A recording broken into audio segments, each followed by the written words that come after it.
السلام عليكم. اليوم أنا بالنجف، فزرنا الأموات وقرأنا الفاتحة الأموات جميعا طبعا. فلفت انتباهي فد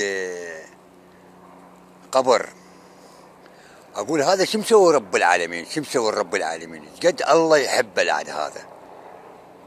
ترى لا يطلع مي من قبره ولا ريحة ولا فد هاي الأمور، لا هذا القبر يختلف جذريا.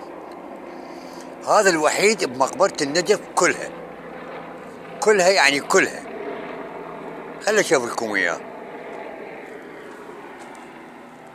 هاي من برا طبعا. هاي الورد هذا عطري، بيه عطر، يمكن اعتقد لافندر هذا اسمه. هاي من برا، هسه اشوفكم من جوا لحظة. اي عطر لافندر هذا. خلي اشوفكم من جوا القبر ماله. باو، هاي الحديقة مال القبر ماله، ياس ورد وجوري، ما اعرف شو اسمه هذا الورد، هذا ما اعرف شو اسمه، طبعا ريحته كلش طيبة. وورد الصباح، ياس، سيد ناعم، زين.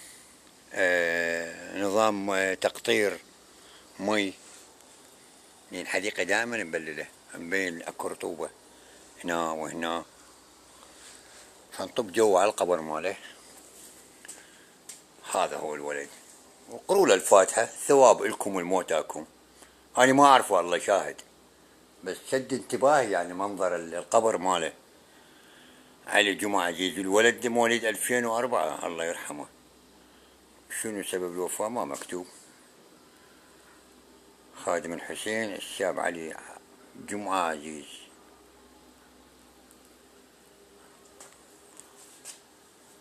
هاي الأرضية مالته، متسلق، كهرباء.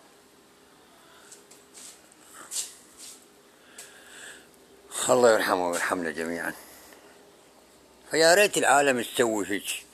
يعني هذا إذا مثلا يردون ياخذون المي من هذا البوري ما راح يمنع بثواب ميتهم. هذا يسحب مي، يسوي له حديقة بصفها، أكيد من واحد لواحد راح ترجع خضرة مقبرة النجف.